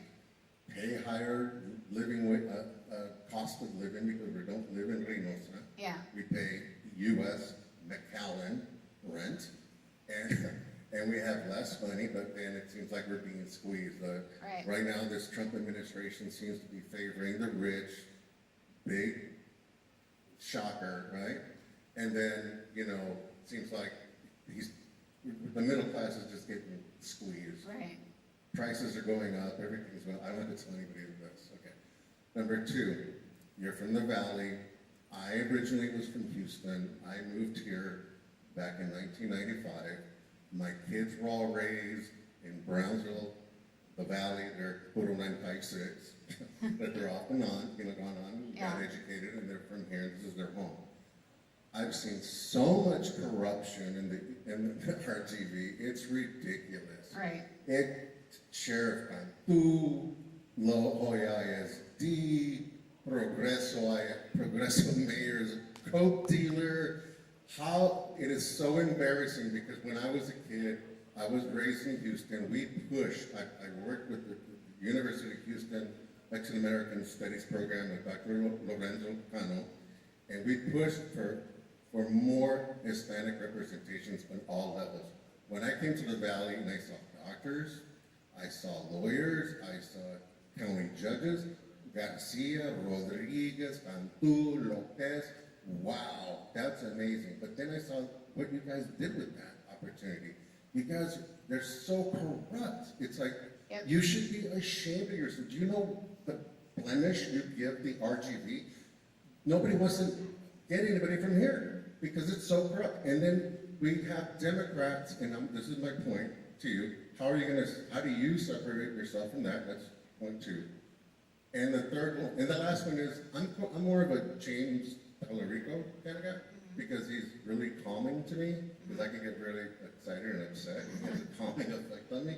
But I've heard you mention Jasmine Crockett a couple of times, and hey, she's great for sound bites. She's a fighter. I'm not going to take that from her. But it's kind of a little bit, it's kind of like we're both going to be pissed off. Piss off somebody else and probably alienate a bunch of people. So those are and then what is your 90-day plan? Or a 180-day plan or whatever. That's the things. Corruption, how do you separate from self? What's your plan? Yeah. And why do you choose Jasmine Crockett over Tallarico? That's it. There's a lot there, but there's a lot of answers. I like it. So first of all, abolishing ICE would not mean abolishing the Border Patrol. So we still have the Border Patrol. You next, And I think raise it's his a hand really first, I'll come interesting to you. question, because I've definitely had the patients that just walk across. Like, oh, I'm pregnant and I just happened to walk across to come to the ER, that kind of thing. And so that's definitely something that came up a lot in the past for me. And I think that that's something we'd have to really think about, because how do you identify people that are crossing just for medical care?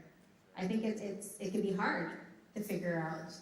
I think a lot of times I think about the fact that law enforcement needs better medical training. When I think about what happened to George Floyd, for example.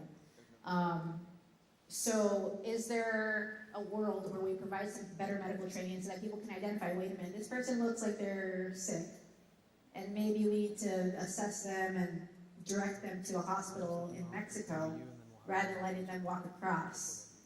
So I'm not sure, but I think it's something that Border Patrol can try to work on, because I definitely have seen that. And then as far as corruption, there's a lot I can say on that. I don't know. How much am I going to take the gloves off? I talked about it a little bit. I think that, I've seen it during this campaign, that people want this compadre politician as part of the compadre system, and it's been extremely hard for me to fight it. Talk to 'em. They have done everything they can to try to sabotage me. And the only reason I'm still standing is because I have this incredible fight in me. I believe in myself to an incredible extent. And because I was willing to put up some money, because otherwise they tried to make sure that I didn't have a chance to get my name out there. So we need a new type of Democrat that's not part of the compadre system, that has no interest in the compadre system, who's willing to stand up and sometimes put skin in the game.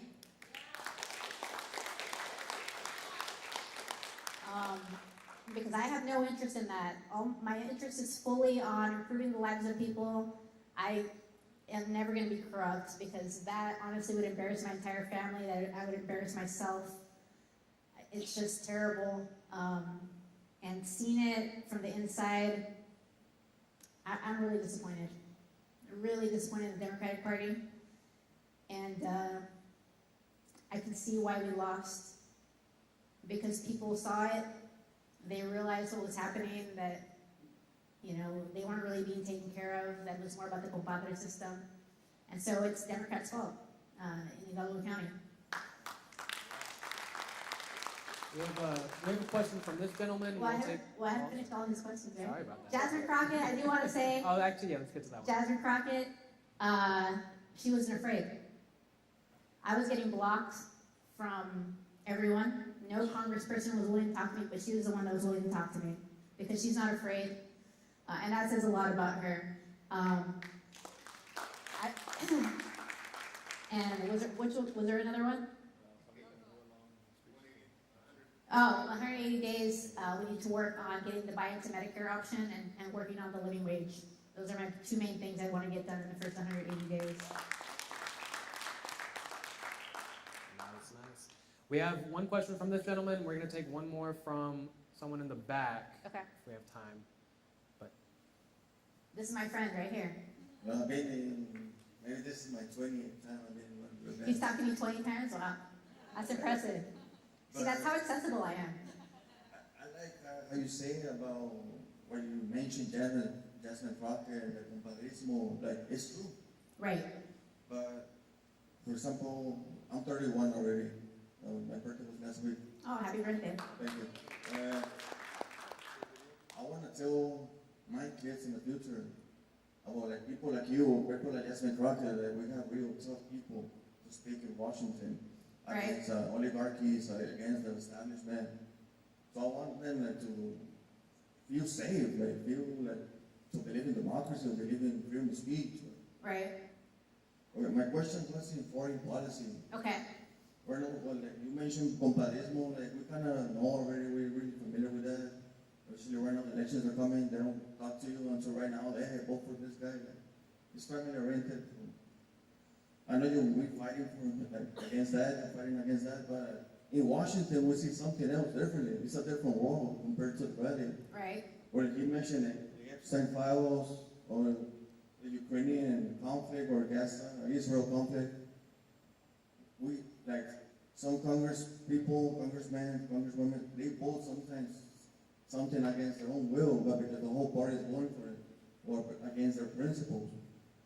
What is your point of view of like that kind of like foreign policy conflicts?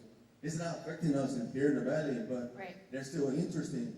Because foreign policy is a real interesting thing here, like nationwide. What is your point of view on that? Point of view specifically on like specific foreign policies, or just in general, like whether I would go against the party? Well, in general. Well, in general, I think that we should protect Ukraine as much as we can, because Russia is a big threat and is essentially trying to, you know, like expand into Ukraine and probably further. But like on Israel, for example, I don't think that we should be providing any more funding, you know, because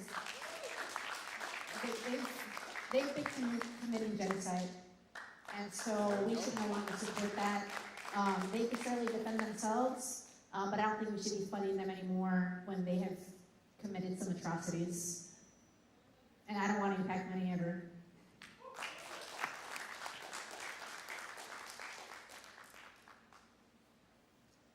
Hi, Dr. Cuellar. I am a former DACA recipient. What would you do for the dreamers out there in our community and also just in the state of Texas who are leaving the state fearful for their livelihoods because of work permits being revoked and threat of deportation? Would you fight to give them an easier path to citizenship? Absolutely. We need a path to citizenship for these people. I actually interacted with a person who's now a doctor. He was a scribe in the ER, he was a DACA recipient, and he was so smart and talented that he went to New York for medical school. So I don't see any reason to make life difficult for DACA recipients. It should be easy. We should have a pathway to citizenship. I just don't understand what we're doing with a lot of these things. They're inhumane. There's no empathy for people, and we need to get that back, that humanity and that empathy.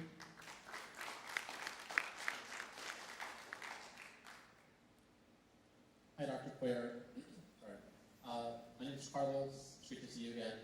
I've been in Washington, D.C. in the past. I've been in Capitol Hill. And I think for a lot of these offices, it's the staff that makes the office work, that do a lot of the grunt work, right? And I see that a lot of the opportunities that are not given to Valley people that members of Congress have represented us, whether it's Monica de la Cruz or Vicente Gonzalez or Henry Cuellar, they hire staff that are from around the country, right, and they don't give the opportunities to the people from the Valley. They're right, very talented, individuals that are more than qualified, right? So I'm curious what your stance would be on hiring people from the district, hiring people from the Valley to staff you in Washington, and what sort of parameters or what you would look for in that sort of staff for people that align with your values that can represent us in Washington with you. Yeah, so when I went up to Washington, I was really disappointed. In general, I've been disappointed by some things, and I've learned how to make things different. I was disappointed when I went up there and I was talking to staff members from Massachusetts, most of them not even from Texas. I don't remember even someone who was from the district when I went up there. I am pledging that I will hire only people from the district for my office. There's no reason to have people from outside the district. I have found so much talent here. It was more than I even thought. I met Carlos just off the street, literally at al fresco. And he's written speeches for me. He's helped me with my policy. These are the types of people that we have. We need to stop gatekeeping. We need to stop, with this whole compadre system that affects all of it. We have so many smart people that they haven't done it before, but they're actually really good. And honestly, a lot of times better than some of the people that have been doing it for a long time.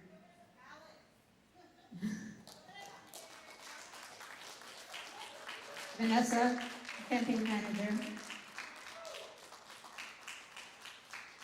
Yeah, she's never done it before, but she's the best campaign manager in the Valley right now.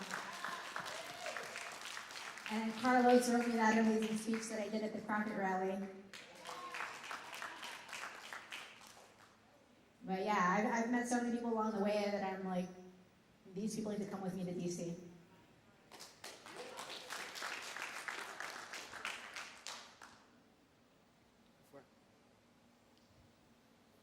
Shout out myself.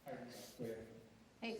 So it's obvious seeing this campaign that you and Jasmine Crockett are the big bad underdogs in the campaign. What is your path forward to get your campaign out there? I want to see you be as competitive as possible against all candidates. Sure. Democratic or Republican. What is your plan? So, what we've done here is we have tried to get my name out as much as possible. I've been on TV. I actually have a 5-week TV plan, and I'm on there quite a lot. People tell me about it. We're also on digital, and we have 2 ads up there now that are on YouTube and other digital platforms. And we also sent out a lot of mail. So we sent out already 6 mail pieces. We'll have a 7th to get my name out there. And we've also been in the field for several months now. We've been knocking doors, we've been making the phone calls. We've knocked over 10,000 doors. We've made over 28,000 phone calls. So we've done the work. if the establishment hadn't tried to snuff me out so much, I think, I'd be a lot more confident. But I've done everything I can because I'm a fighter, and I'm giving us the best shot that we can have. As far as getting to the general, I'll actually have support there, right? So that'll be helpful. But I think it goes back to what we've already done, which is we innovate in this campaign. It's not just about the traditional stuff. We also have built a social media following. We've built a lot of social media videos. We have our own podcast called Campaign de Cuellar, which I think is a pretty creative idea. So what we'll do is we'll continue to do a lot of things that we've done, but we need to really knock the doors and talk to people. Because really, if you look at what Taylor Remitt did, it was about the field stuff. It was about knocking the doors. And what he did too, which I thought was really interesting and I want to do too, is he told the field staff, if there's a question you can't answer, call me. Call me, put me on speaker, and I'll try to answer the question. That's the level of involvement we have to have. We can easily beat Monica de la Cruz if we actually run a smart campaign.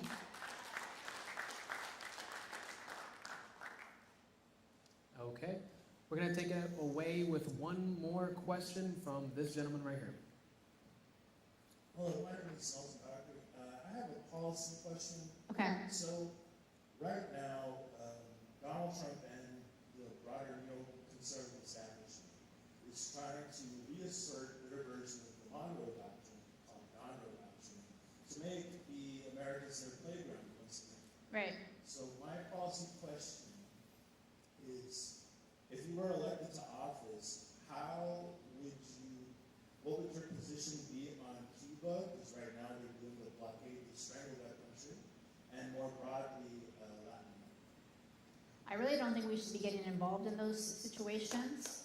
I think they claim that they're America first, but they're actually now getting us into many foreign entanglements and getting us into situations like trying to take over Greenland that don't make any sense. I think it may get to a point where we have to write articles of impeachment because this administration is a rogue administration. At some point with this continued, push to get Greenland and doing things in Venezuela, things like that, I think it rises to the level of high crimes and misdemeanors.